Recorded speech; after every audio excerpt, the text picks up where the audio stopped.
From UFOs to psychic powers and government conspiracies, history is riddled with unexplained events. You can turn back now or learn the stuff they don't want you to know. A production of iHeartRadio.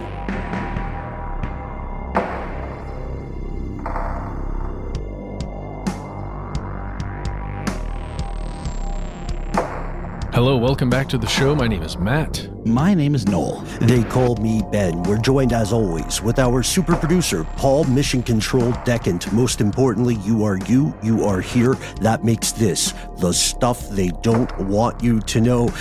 You guys ever heard I was thinking, what's a good way to get into this? Have you guys ever heard the phrase, the United States as the world's police? Sure. Yeah. In that South Park movie. America!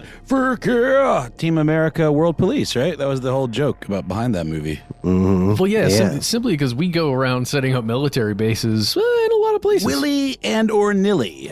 Mm-hmm. Yeah. And look, obviously, Americans in the audience tonight are going to be the first to point out this country has serious problems. If we're going to be diplomatic about it, also diplomacy, that comes into play. But the facts on the ground are the following. The United States, despite its shenanigans and despite some unethical actions, it has also maintained rule of law. It has stabilized global trade. Right now, the United States is helping fight pirates. That's right, folks. Pirates are a thing again.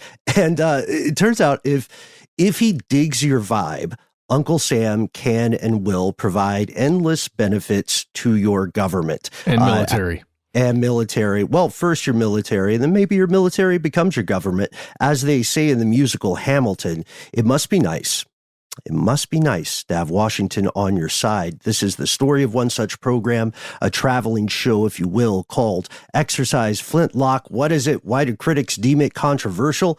Here are the facts. Uncle Sam is he's a busy boy. He's a busy boy. Can I just get out of the way so I don't say it later? Whenever I see Flintlock, I think of Flintstones and Bedrock. Just putting that out there. Yeah. Yeah. I think about starting fires. Don't you guys? A little Flint. Yeah. So this episode is kind of like a break off from our the places you can't go episode that we recently did. Just because we were looking at what was going on in Africa and why there were so many coups going on there pretty recently. And I don't want to spoil too much, but we're looking at this specific thing called Exercise Flintlock that reminds me a lot of our previous episodes we've done on large-scale military drills and almost like get-togethers, I guess, that have occurred, like Jade Helm in the past. Picnics, that kind of stuff.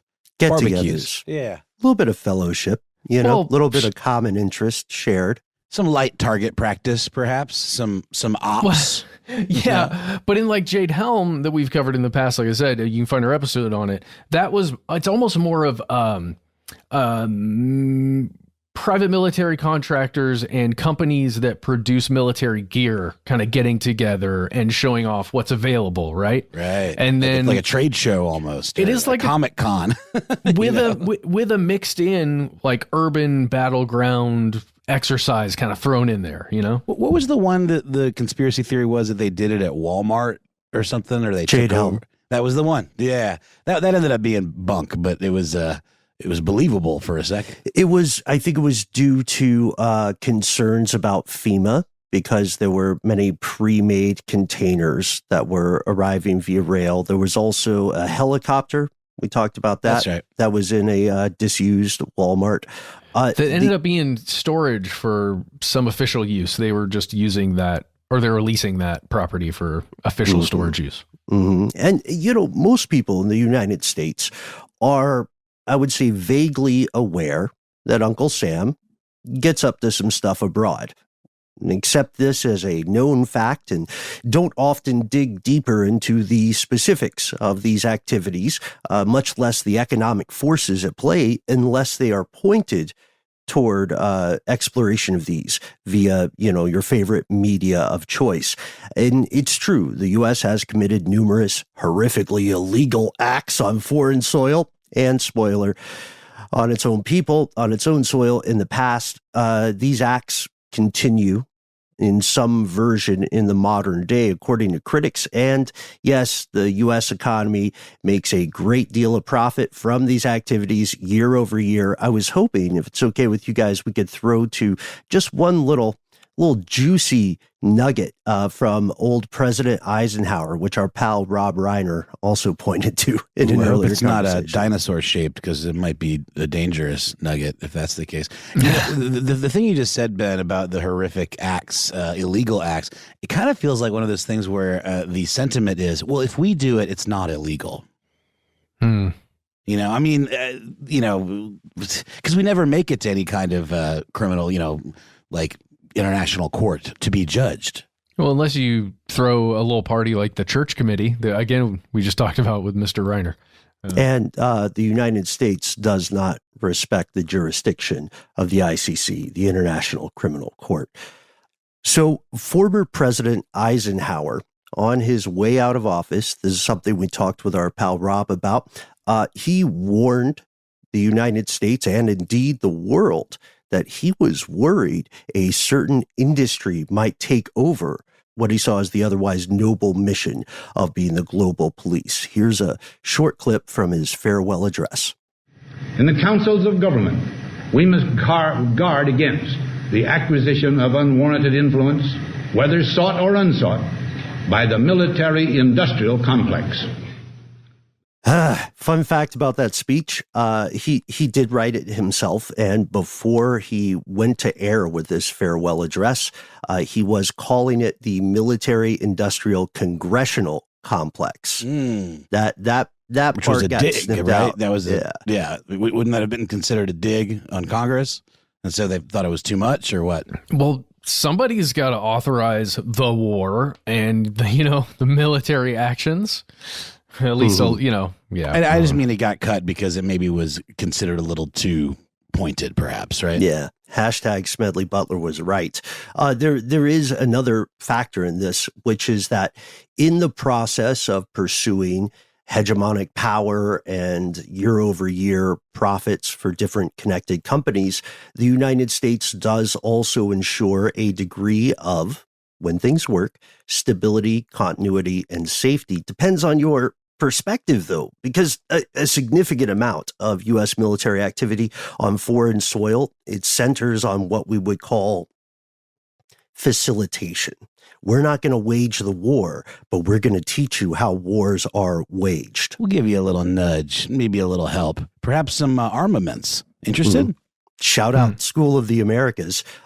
Recently rewatched our old video on the School of Americas, and it holds up. Located for a time in Fort Benning, Georgia. Yeah. Did we say what Flintlock is exactly? I know I kind of like vaguely talked about stuff that's like it, but did we say exactly what it is yet? Flintlock is, well, it depends on who you ask, right? That's what we're saying, because Flintlock is one of those facilitational activities. In its most recent iteration, it's 2 weeks per year. Right. And that started in 2005. But there's a long history to it, because starting around the end of World War II, the United States earned a bit of a street rep for overthrowing unfriendly governments, often through unethical means. We're talking propping up student movements, quote unquote, arming secessionist groups, like you pointed out, Noel, even assassinating elected leaders, coup d'etat as functional policy. And for critics, exercises like Flintlock are a direct descendant of ethically questionable behavior. But for supporters, this is necessary. This is holding the line from chaos. What makes it an exercise versus an operation? Okay, so I think that's what I want to get to, like actually define it. So it is a special operations counterterrorism exercise where there are all kinds of different drills and training scenarios that the DoD often in the U.S. Army calls them regional forces, but it's really just a bunch of different militaries and paramilitary groups that are from what they call their African partners. Again, the DoD and the U.S. Army. And it's a bunch of partner nations within Africa that work together with the U.S. and with a couple other European countries to basically train their militaries and their troops, or, small groups of their militaries in these counterterrorism special operations tactics. Police forces as well, to militarize those further. Again, this is not happening in a vacuum. During the Cold War, the USSR was doing very similar things. We have to remember, and terrorist groups are doing similar things now. Rival states are using proxies like Wagner, like Hezbollah, and so on. We have to remember these things, these tactics, this practice of facilitating learning, they are used because they work, and they are effective the way firearms are effective. Their success is a matter of operational rather than moral or ethical efficacy. So it doesn't matter to the gun who gets shot. It matters to the gun that the gun works. And in the wake of Iraq and its sequels, and notably the terrorist attacks of September 11th, 2001, the U.S. military-industrial complex that Eisenhower warned us about found an opportunity to normalize and mainstream a never-ending war. This comes in the wake of when the U.S. figured out, hey, what if we wage wars on ideas, right? There's the war on drugs. Drugs won. There's a war on poverty that was very short-lived because it didn't do well in the polls. And then, of course, there are culture wars. So this larger milieu, this context, is mission critical for us to understand. There is an active war on terrorism. What is terrorism? Depends on who you ask. It's definitely non-state actors. Those are like, that's one of the big differences. What makes a war on terror different from a war on a state power? It's about optics, right? I mean, it's like we always say one person's freedom fighter is another person's terrorist, and all depending on how you label the terrorist, it can be a convenient tool to making them an enemy that you then need to eradicate. And you wage a certain amount of the war in the war of public opinion. Nobody wants to think that you're going after good guys who are trying to liberate, their people. You have to be fighting a bad guy. Yeah. And it's really interesting because another aspect of Flintlock is to have the individual countries and militaries not only, fighting against terrorism within their own territory, but to train them to share that information, right? And to encourage the sharing of information across borders. Because, as you said, Ben, like terrorism, if you're fighting that rather than a neighboring country, that thing could exist on your land, right outside your land, deep in, a couple neighbors over's land. So it's interesting to think about there needing to be some kind of united front to really combat a concept like that. That could be, it could represent any number of different cells or organizations. Which are often fluid and decentralized. Three key differences between a war on capital T terror versus the war on a conventional state power. Traditional agreements like the Geneva Convention, those agreements erode. Those ideas about, the Red Cross, about journalism, etc., they fall to the wayside quite quickly. And second, the opponent, whatever represents capital T terror, has no limiting factors in terms of legality. The concept of war crime is not a concept practiced by a terrorist group. And the third, and it sounds like a small detail, but I think it speaks directly to some of the points we're bringing up. There's no clear representative leadership, meaning there's often no single authoritative source to declare victory or defeat. Altogether, that means you could be fighting a war that does not end. It simply transforms. This is true. Look at Boko Haram. Look at ISIL, ISIS. Look at Al-Qaeda. These groups can function at an advantage. A powerful state actor, yes, can become economically addicted to war. And arguably the U.S. and several European countries are in that situation. However, a powerful enough non-state actor can leverage existing tensions and conflicts, right? You know, Saudi Arabia and Iran don't get along. So which one of them is going to fund your newest project, right? And what do they want? This means that these groups can, at times, enjoy the advantage of power, state-level power, with very few constraints that power typically entails. I think the part about a lot of this that really, I learned this phrase recently, bakes my noodle, is that there really is no moral high ground. It's all just deal-making. It's like who is going to benefit us in the long term? How can we, whatever, in some way walk away from it with some kind of upside? But it's not about saving the world. It's not about protecting innocence. It really hurts my feelings. It's about saving a version of the world. The problem is people don't agree on which version, right? Ooh. I mean, I love Bake My Noodle. That's a great one.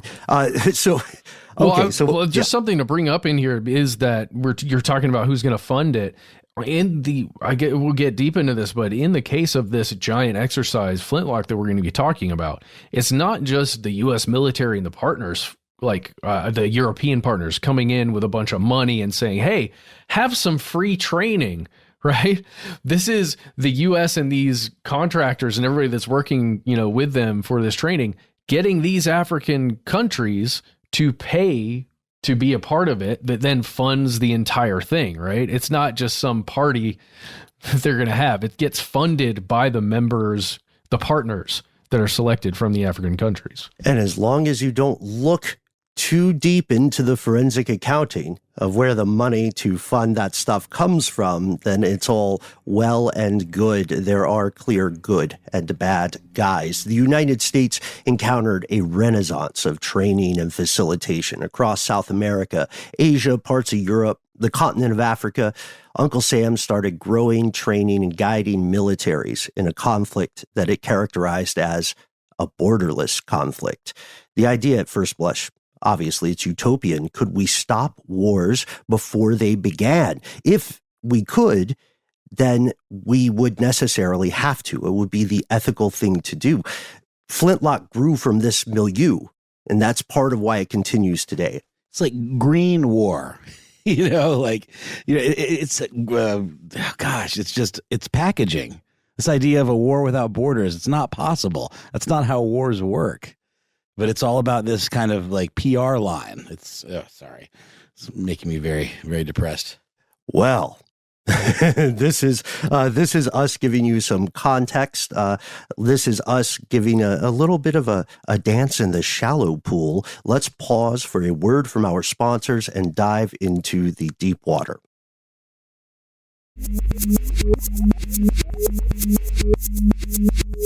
Here's where it gets crazy. All right, what is Flintlock?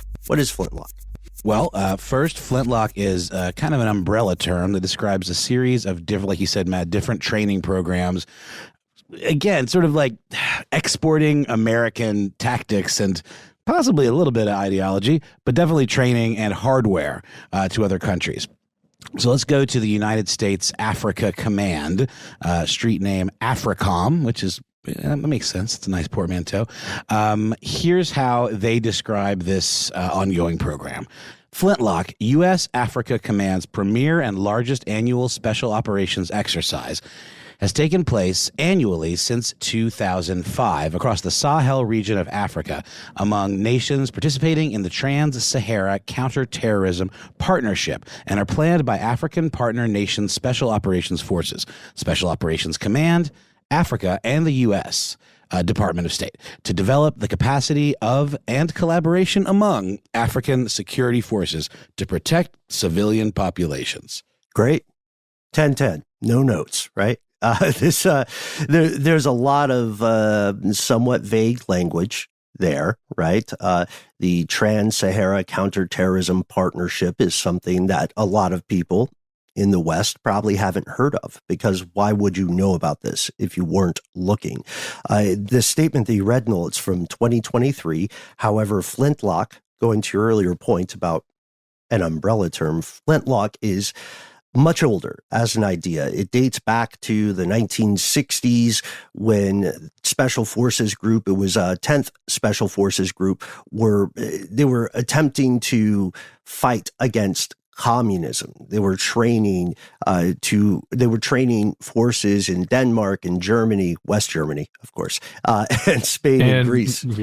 Yeah, in an attempt to prevent the spread of fascism. There were bulwarks against the domino theory, which we talked about a little bit earlier. And it continued after that. And with Rob Reiner, if I'm not mistaken, right? The domino theory, we talked about communism as kind of this ghoul that had to be dealt with and sort of justified a lot of ends.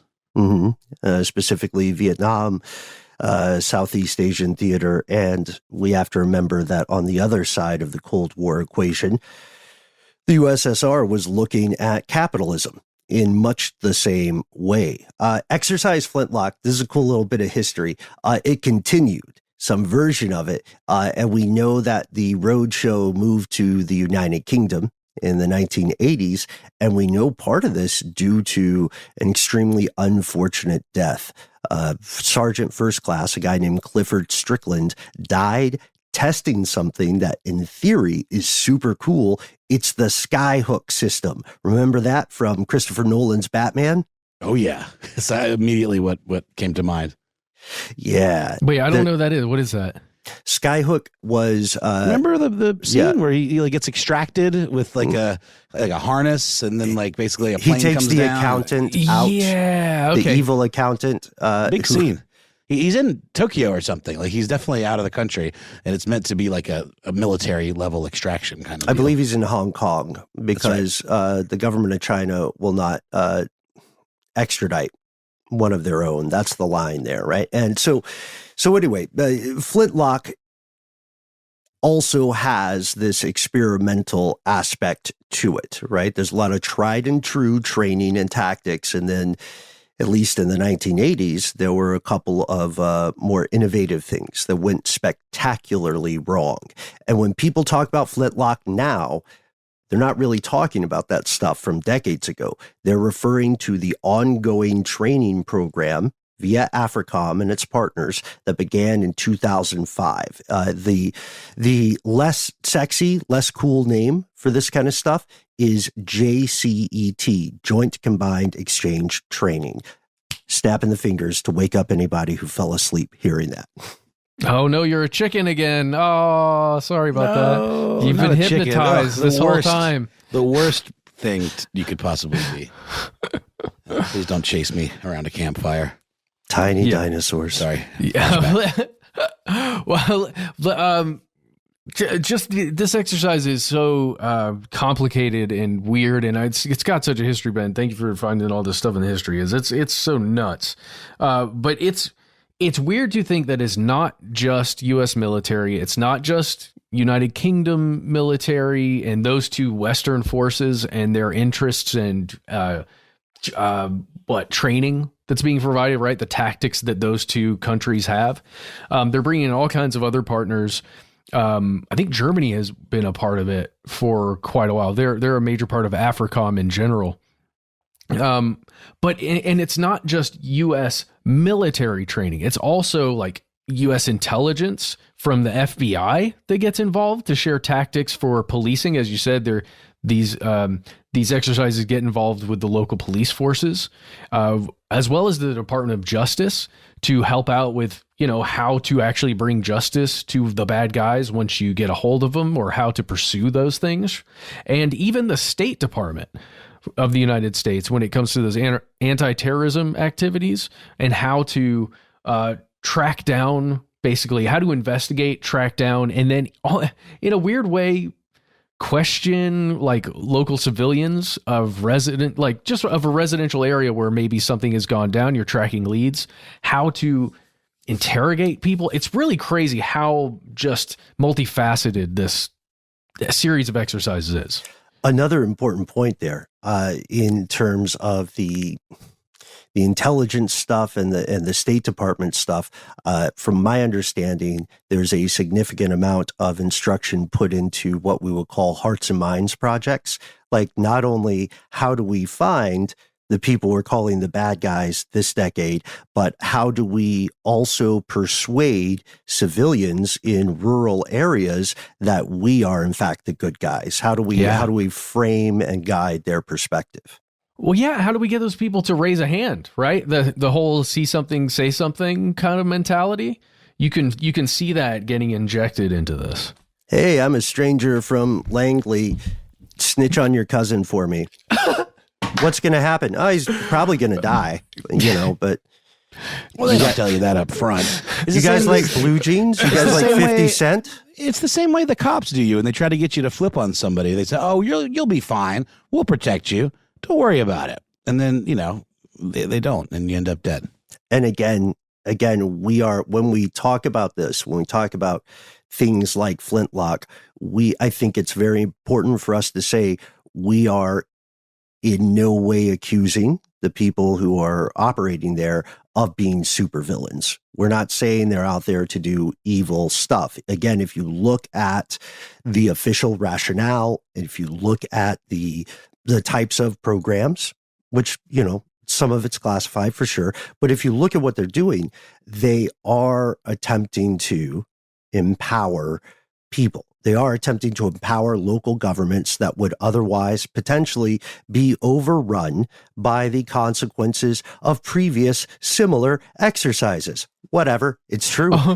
Or despots and dictators. I mean, there are moneyed interests, right, that have strings attached to other powers. Like that's kind of what you mean. Like other very powerful countries that have economic interests in various African countries that have various troves of resources, right, that can be extracted. And we know that those, often the governing bodies can be manipulated depending on what kind of purse you're throwing around.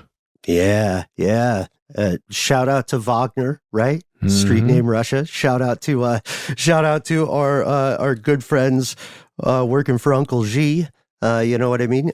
Shout out to France's public relations team for still trying to make them look like the good guys in Africa. They're pretty charming. Yeah, well, the French, maybe in Paris. You should see them when they're out in the field. So fair enough. Yeah. So U.S. Special Forces in the current iteration of Flintlock, they kick it twice a year in the African continent for this training. And the most recent version happened March 1st through 15th of 2023. It's a win-win, or that's how it's seen. And there is validity to the concerns. The threat of nebulous terrorist or separatist groups, it looms large on humanity's first continent.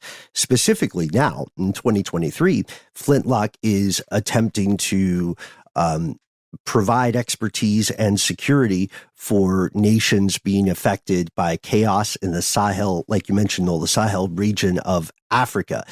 There are a lot of chaotic groups there that have, we'll say it, ties to larger global entities at times. And they themselves, again, going back to tactics, many of these groups also have training and in some cases equipment that is state actor level. And as such, it could overwhelm domestic state forces that historically have struggled with corruption, with funding, and honestly, with decent training, because you need experienced people when you're engaging in this sort of business. Well, and let's talk about the specific countries that have been involved in this. Many of them have been involved like from early in the process, back in 2005, when this version of Flintlock began, right? And some of it continued on. Others have joined up more recently. But, the stuff I was looking at, guys, was from around 2020 when Flintlock was occurring then, and then just looking forward. But we can list off some countries here. African nations that have been partners for Flintlock include Burkina Faso, Cameroon, Chad, Cabo Verde, Guinea, Mali, Mauritania, Morocco, Nigeria, Senegal, Ghana. There are a ton of countries that have been involved, and we're going to talk about in a little bit. There may be a reason that you've heard some of those names pretty recently in the news. Mm-hmm. Yeah. Oh boy. So right now, earlier this year, as you said, Matt, the newest iteration of Flintlock was conducted. It is international. It was conducted in Ghana and Cote d'Ivoire, not French speakers, Ivory Coast. You might also know it as. We are talking this time around 1,300 military personnel from all told 29 countries in some capacity. Basically, and I know this might make some of our fellow conspiracy realists who are veterans, I know it might make some of us a little salty to hear it, but basically, you could call it a pop-up version of the School of the Americas. Oh, dude. Or what was the training camp where we just talked about it with Rob Reiner. The Cuban exiles were being trained for sniping, and where Lee Harvey Oswald, apparently showed up and was trained to use a rifle. 2506? Is that the one? Oh, it was something like that, but it was that was the group of dudes that were sponsored by the CIA. That wasn't where they hung out. They hung out. JM Wave, I think, or I don't know how to. I don't Dave know. and Buster's. We're almost there. We're close.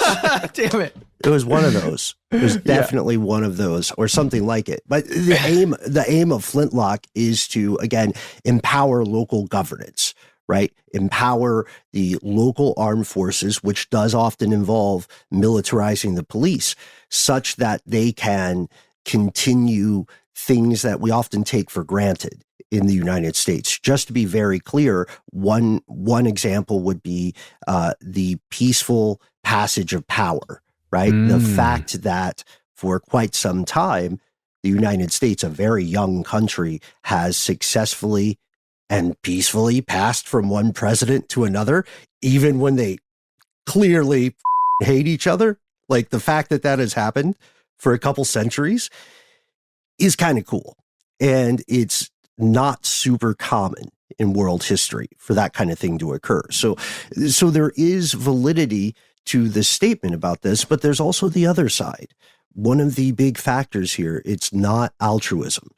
One of the big factors is to ensure the spice flows, whatever the spice may be, to ensure the stability of global trade and therefore, indeed, the global economic system as it is currently understood.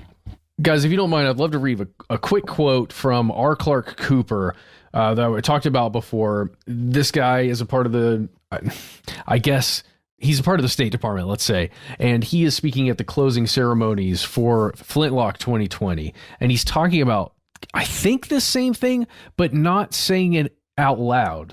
Does that make sense? He's speaking around it in a way. Let's hear it. Let's hear the dance. Please. Okay. Oh, there's a lot of stuff in here, but I'm so excited. Okay. It's kind of long. Bear with me. Here we go. But more than being an opportunity for us to each improve individually, Flintlock is an opportunity for all our nations to grow together in a healthy partnership. But not all partnerships are healthy. But the one we celebrate here today is. How can I tell? Simple. Because it's a partnership based on mutual respect and shared values, not self-interest and exploitation. Because partnership contributes to self-sufficiency, not lasting dependency. Is that not a little condescending? It does feel that way to me, but I don't know. I don't know, but I gotta set this up so you get the feel of the way he's talking to everybody. And you just wonder, is he talking to the leaders, right? Or is he talking to the, each individual person who is participating? I'm going to keep going just a little bit further here. Quote, and to sustainable capability, not burdensome debt. Partnership is not just a means to an end, but a path which we value for the friendships it creates and the lessons we all learn side by side. Our relationship is one of cooperation, mutual respect, and transparency, and today, no other nation can match the United States' commitment to the continent. Oh, okay. Do you see that there? Yeah. Well, we're talking about the U.S. wanting to assert itself in the entirety of the African continent as Papa Safety, Papa Money, like he's like Papa Roach? Yeah. Well, Global just like police. Yeah, global police. Like, we're going to keep you safe. We're going to help you stay safe, and we're going to help you be prosperous. And we're here for you. We're going to teach you to fish. And hey, if that means you end up in our Navy, tight. That's exactly it. Georgia Public Broadcasting here in Atlanta has this. They adopted this new slogan a handful of years ago, and I despise it because it has the same vibe as this. It's Georgia Public Broadcasting. We respect and appreciate your intelligence. Wow. And the way they say it, the sound of the voice is just like, really? Do you really? That feels like someone's texting you in a relationship after an argument. Very disingenuous sound. Yeah, I don't know if it's the best opener, but that quotation from Big Coops is in line with the earlier statements and signals that the U.S. and the global West have given to the nations of Africa, and the tough part about that is that while those statements have been made and broadcast, they occur in step with some troubling things, not just resource extraction. That's old beans, but tune in for our previous episodes on that. And if you just hear that statement, right? Like you're sitting there and you've never met this guy. For some reason, you know nothing about colonialism, etc., and the CIA and the various companies controlling it, then you might say, well, who buddy? This sounds fantastic. Thanks, Big Coops. Can't wait. I'm. You know what? If you hear that, sign me up right now. I was going to say, if you didn't join in this year, then man, you're going to want to get in next year. We want to teach you how to fish. Floor. Mm-hmm. Yeah, we want get on the boat. Get on the boat with us is what they're saying. And hop in the tank. That's what they're always saying. Yeah. So also, to be fair, given that millions and millions of innocent people have been murdered, assaulted, tortured, forced out of their communities by terrorist or separatist organizations, several of which, again, seem to have their own pretty high-end training, then the question, again, becomes a moral quandary. Who would not want to help? How could you look at this situation and not become involved? We're going to pause for a word from our sponsor, and then we're going to explore a pretty unpleasant badger in this bag.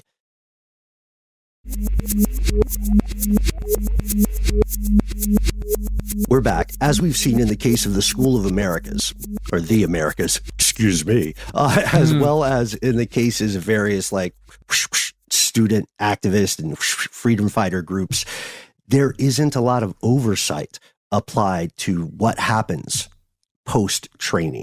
We'll teach you all these insurrection techniques, all these interrogation techniques. We'll teach you why the third story is a great place for your enemies to hang out. And then after that, do you, dog? Yeah. Well, and one of the first things that Exercise Flintlock focuses on is getting the upper command levels together and doing training with those individuals in small groups, right? And I don't want to get too conspiratorial, but it feels like it's a conspiracy podcast. Well, I feel like if you're I don't know. I feel like if you're on the pulpit, right, in the way that it feels like Cooper kind of is when he's speaking about what Flintlock's doing, if you're having a small session with the upper echelons of these individual partner countries, it feels like you could almost be preaching to them a philosophy more so even than tactics, at least at that upper level, because you're trying to make everybody see the same picture or vision. Sure. And also the tough thing about speaking from the pulpit is you don't hear the whispers in the pews. And I think that's the ghost that comes to haunt programs like Flintlock. I mean, the big concern, to your point, Matt, the big concern is kind of ideological. And it's an ideology that on the surface, any decent person can agree with. Human beings should have a say in their government. You should be able to vote for things. Human beings should have a reliable, predictable, day-to-day, year-over-year sense of safety and security, right? And also have the room for luxuries, for aspirations, and so on. These are all very basic things. It's crazy that they become a hot take so often in the history of humans. But the big concern then is that you can train people to the best of your ability, right? Not just in tactics, which tactics can be perishable, right? Just like intelligence. The way to conduct a war back in the day of Napoleon is not the way to conduct a war today. If you march a bunch of people just straight in a series of lines, they're going to die. They're going to get killed. But ideology may not be perishable. And the idea is, going back to the example of firearms, having no moral self-evaluation, you're teaching people to be guns. And you are at the same time asking them to retain enough humanity to only fire at the quote-unquote bad guys. And you're hoping that they will agree with you for the rest of their lives on who is the bad versus the good guy. What's that expression? If you're a hammer, then everything starts to look like a nail, you know? Yeah. But some of it is such specialized tactics for like the breach and clear kind of thing, the close quarters tactics, some of it's guerrilla style stuff that you would be carrying out. It feels like the stuff you would need to stage a coup. What? Let's start a coup. It's not just a show on iHeart. It's true. These insurrection tactics, again, they are instituted and taught, and to a degree institutionalized because they work. And there's a deeper thing here. If we're getting conspiratorial, another cool thing about this is, well, not cool, interesting, intellectually fascinating. If you are the source of the education, if you are the source of the insurrection tactics and the coup mechanisms, that also means that you can recognize when those are being applied somewhere else. So if somebody studies at your school and then they go out into the streets of the world and they say, hey guys, I learned something interesting about how you might seize a government facility, then you are going to recognize it because you taught that game first, right? So there is, I think, an implicit added benefit to this. I mean, the problem is you can't control the gun. You can't give it a conscience. You cannot dictate people's minds. The Manchurian Candidate has never successfully been created. So the same people trained by the US, by Canada, France, Italy, Germany, all the other ones, they can leverage their knowledge to become something very similar to the monsters they were originally trained to fight. Yeah. What happens when somebody you've trained like that and given an ideological seed, right, that then grows, and you see, let's say, you're in the upper echelons of a country like, I don't know. Nepal. Okay, sure. Let's say Nepal. And you watch the people who are governing that country. You can physically see and hear about and know the corruption that's happening at the upper levels. Is that person going to want to stop that corruption because you've gone through this training that specifically is anti-corruption, along with being anti-terrorist and anti-terrorism? Well, there's an indoctrination component, no question. Because these things are linked together, right? And I'm not saying corruption at the highest levels. I'm not saying that that's right. I'm saying that is probably pretty common in every country, everywhere, always, corruption at the upper levels. But if you've been trained specifically to see that, and then you've got ways to fight that thing and like ways to think about fighting that corruption, it feels like you're setting up a bunch of dominoes and then just waiting for one of them to fall eventually that you don't control. But you've set the dominoes up in a way that when that first one does fall, you kind of understand the outcome. They control the chaos. Yeah. And there's also, I mean, the other side. First off, we're not taking shots at Nepal. They did have a coup in 2005. But, that's just because coups are very in fashion right now. They're like the hottest thing. Yeah, we could have said Gabon or Niger or Guinea or Burkina Faso or Chad or Mali or Sudan. Now, keep it coming. Drop the beat, Noel. Oh, and that's just me naming a couple names. According to Al Jazeera, in an article he wrote on August 30th, there have been 45 coups on the African continent out of the 54 nations since 1950. So 45 coups since 1950. Ooh, yeah. And there were some of the new coups that dropped recently are gonna surprise folks. Let's build on this historical fact, right? Let's build on the historical fact that yes, people have trained what they thought of as sheepdogs to protect a herd from wolves. And in some cases, they would have you believe that the dogs just joined up with the wolves. In any case, it's the sheep that suffer. That is an historical fact. If we branch into the realm of conspiracy, then we ask a more dangerous question. Our interrogation continues, leading us to wonder, what if the same forces training these folks are picking and choosing suitable candidates to lead future coups? To your example, Matt, what if you are in those halls of power, right? You've studied in Paris, you attended Fort Benning, you've got some bona fides. You hang out at a couple of training sessions, and one day, as you're disillusioned about the state of your nation, you get a phone call, right? Or you have an interesting conversation. Maybe best to keep it off written record. And the next thing you know, you're getting a lot of support from a student group you never heard of, right? You've got a suddenly very dedicated, very talented group of civilians, and they share your concerns about the nature of barium supplies, right? Excuse me, the spirit, the hearts and minds, whatever. Like, what if the United States and its allies are purposely creating sources of future conflict and instability with the thought being they can control the resulting chaos? I mean, that's what the picture looks like from here.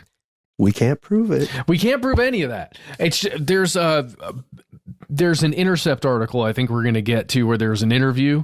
Shout out Nick, yeah. Dude, some of the quotations in there and like the takeaway from that, God, I can't wait to discuss with you guys. Okay, go ahead. When we were talking to Rob, like I kind of naively on purpose, I guess, asked, but to what end does it make sense for us to be in the conflict in Vietnam when everyone knew it was a disaster and it wasn't going well? Like, why is it such a big deal to stay in there? And, he very kindly patted me on the head, young lad, and said, the military industrial complex, you dunce. Like, that was created. It was manufactured. It was a realization that, like, this is big business.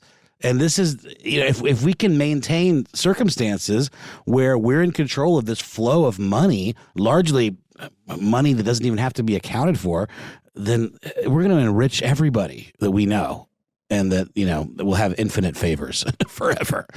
I know I'm oversimplifying it, but it's kind of wild. And as long as it works. Right? Yeah. And it doesn't hurt that you're going to have a lot of natural resources to extract in these specific strategic places as well. And at first, this idea might sound trivial, right? Or abstract. We have to remember this does occur in the historical record. There is hard provable precedent for the use of proxies. Shout out Afghanistan. The Soviets did what the Mujah deemed correct in that situation. And the U.S. actively did the same thing. They trained, funded, otherwise empowered separatist proxy groups that later became their enemies when the geopolitical winds shifted. And look, we cannot accuse the United States of provably creating monsters with active malicious intention, especially when the simpler explanation may fall down to plain old negligence or factions within these agencies and this alphabet soup. I mean, and yet, Sam Mednick had this point. The military juntas ruling Mali and Burkina Faso are getting military support from Russia. Mali's also working with the Wagner Group. Let's go to David Pugliese from the Ottawa Citizen. He writes, African soldiers trained by U.S. and allied special forces at Flintlock have track records of launching coups to remove civilian elected governments from power in their home nations. In July, he's talking, I believe, in 2022. He's talking in 2023. In July, military officers who had trained at previous Flintlock exercises ousted Nigeria's democratically elected president in a coup d'etat. There's a pickle. There's a pickle there. Well, and often there's a set of circumstances that someone from the outside, I'm just, as an example, me reading about the circumstances around a coup like that, feel like, oh, there's serious corruption there, or there was a real conflict of interest, or there's something, right, that's being talked about. And you go, oh, I could see why maybe there was a coup in that country. I think maybe from the outside perspective, the way these coups get reported on, it's almost like it's justified sometimes, but I don't know. Often, maybe I'm just personally confused about it, because it does seem like there's something else at play behind the scenes that we don't get privy to. Yeah, very Black Monday murders, right? The vassals of the lattice and so on. Yeah. In recent years, to that point, officers trained by the United States have launched 7 successful coups. And sometimes they even get to coups on coups. Domestic U.S. news doesn't often break a sweat reporting this. There are just too many celebrities to pay attention to. And, coups on coups, domestic U.S. news. I was hoping there would be an additional end rhyme, but that was good enough for me. Oh, thanks, Noel. Yeah, we could totally. Well, let's just drop a mixtape on it. Like coups on coups, I think it will work. We owe a great deal of debt to investigative journalists who are all woefully underpaid. And if they're honest, they're not working for institutional forces. This is someone we're very grateful to introduce. Matt, you mentioned him earlier, Nick Terse, writing for The Intercept in 2022. This guy put the work in. He put the time in, the blood, sweat, and the boots on the ground. He was deep into the coup in Burkina Faso, and this coup that he spoke about, he was intensely studying. It was led by a guy named Paul-Henri Sandaogo Damiba. And this guy studied in Paris, at the military college in Paris. He also has a degree in criminology from France, and he spent a few years in the U.S. for training. He went on to serve as the interim president of Burkina Faso from January 31st of 2022 to September 30th of the same year. Things went sideways for him. He lost power. He was overthrown in, can you guess? Would anyone care to guess? Guantanamo. Well, it wasn't an election, that's for sure. A coup. It was a coup upon coup. I gotcha. Yeah. Like coups on coups on coups. So the results are obvious. There is a significant correlation between individuals trained by Western forces in things like Exercise Flintlock, and then later coups, coup d'etat, all day. And so the question is, we can't prove a conspiracy exists, but why does this pattern seem so strong? So maybe we end it here. Again, we cannot emphasize this enough. The personnel training individuals via Flintlock and via other things like Flintlock, it is not unique. They are not weird supervillains. They're not hanging out, like drinking the blood of the young or whatever and saying, I can't wait to ruin lives. They are genuinely working to do quite the opposite, to save the lives of innocent people. But again, all the stuff they're teaching, it knows no real ethical constraint.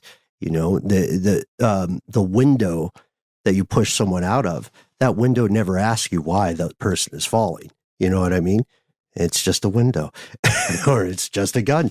And these things are measured in terms of practical application rather than philosophical coziness and comfort. So is the United States and its Western allies, are they creating the enemies they may fight in the future? If so, are they doing this on purpose? that's a pretty complicated question. And the problem with that as a conspiracy is that it ascribes a lot of long-term planning aptitude that historically doesn't exist. I'm just going to say it. Yeah. A lot of the conspiracies are just covering up previous mistakes. To me, it feels more like Inception, philosophical Inception. Yes. And that's really, I think that's really all you have to do in these. Train on the ground exactly how to, the tactics to get it done, and then get the top people who control the people who can do those things, like train them in the philosophy of the way things should be, so that when those individuals observe things like government corruption and all that stuff occurring, they can actually use the tools that they have at their disposal to stop that from happening. I wonder what kind of, to the point about ideology, right? I wonder what kind of inspirational books are given, right, on the syllabus, on the hearts and minds. Is it tracts? Well, is it like Ayn Rand, Atlas Shrugged? Is it Laws of War or Laws of Power? Is it Sun Tzu? Is it Chicken Soup for the Teenage Soul? Or Chicken Soup for the jihadist soul? The Secret, perhaps. Well, I was watching a video. It was titled Flintlock Exercise. It was posted like in 2016. And there's this guy, LTC, William D. Rose. Yeah, Rose. Special Operations Command, yeah. Africa. He, guys, I just want to see what you think about this. He says this, quote, "An African proverb that they, our partners, like to quote often is, when your neighbor's house is on fire, you help to put it out in order to safeguard your own." Which sounds very good to me, right? That sounds like, yes, this is cooperation across countries for the greater good. If somebody's house is on fire, I don't want it to burn mine. So yeah, selfishly, I'm going to help you put it out. But also, I care about you enough, I think. It sounds really good to me. Just wonder what you guys think about that as like a part of the philosophy that's being taught. I watched that video as well. I saw it via, who is this? Dev Grew 5022. That's the accessible one. Yeah. That's the one you can find most easily on YouTube. In this conversation, I would say again, these people are acting in good faith. These instructors, these veterans who have survived some crazy things. This is also an opportunity, a much needed opportunity for special forces to acquire training and experience. There's a reason this exists. It's maybe multiple birds, one stone situation, right? But are all the birds they're aiming for the birds the Americans and the global civilian population want to hit? They're the ones that, as long as they're birds, hit them all day long. Oh, sorry. I'm sorry, guys. I'm out of the metaphor into literal birds. Well, that's fine. We know how you feel about birds, Noel. I know. It's my brand. I got to say it every now and again. Just along with this other training, they're also providing like civil aid, right? Or so you might call humanitarian aid, working with clean water sources in smaller villages, working with hospitals to get them up to date and like updated, and orphanages even. This is all according to that same person that we were quoting here, Lieutenant William D. Rose. And they're also working with outreach activities, like numerous outreach activities in the small areas where they're having the Flintlock exercises. Again, in my mind, it's good. They're helping people, right? But you're also painting a picture of where this help is coming from and, the type of help that you're going to provide. It builds on that Cold War thing to me in some weird way. I agree with you. And I propose that we end with a question, and something that's bothering me more and more often for many years now. Yes, waging war on terrorists, however defined, waging war on the quote unquote bad guys, hostile states, that's all well and good. But what about the private industries that enable the chaos? What about those who profit by the existence of war, regardless of victory or failure toward a specific side. These are often global conglomerates. They make money either way. So what about waging war on those corporations? Proven private industries doing real harm. Will the United States or a similar power ever start a school like that? No. That's what they call anarchy. That would be burning down all that we've built. We've worked so hard to get to where we are. Why would you want to do that? What are you, some kind of nihilist? I just want like an LTC Rose of some sort saying, like far in the future saying, little known fact, we actually trained the Halliburtons once upon a time. And the Halliburtons? Right. Folks, there's so much more we did not get to. We have endeavored to be even-handed about this, to point out things we cannot prove, to point out patterns that do exist, and most importantly, we want to hear from you. Let us know your thoughts, not just about things like Exercise Flintlock, but about other similar mechanisms throughout the world. Shout out to dual-use technology, et cetera. We try to be easy to find online. Oh, boy, do we ever. And I'd like to think we succeed. You can find us at the handle Conspiracy Stuff on X, FKA, Twitter, Facebook. We have our Here's Where It Gets Crazy Facebook group where you can join in on the conversation around episodes. If people still go to Facebook, I hope you do. It's a good group, good people there. And we also are that on YouTube. We're Conspiracy Stuff Show on Instagram and TikTok. We have a phone number and a voicemail system. Call 1-833-STDWYTK, give yourself a cool nickname, and then you've got 3 minutes. Say whatever you'd like. We're excited to hear from you. When you do call in, please let us know if we can use your voice and message on one of our listener mail episodes. It's totally fine if you don't want to. Just say, hey, please don't use this. If you've got more to send, maybe links, maybe attachments, all that kind of stuff, why not instead send us an email? We are conspiracy@iHeartRadio.com.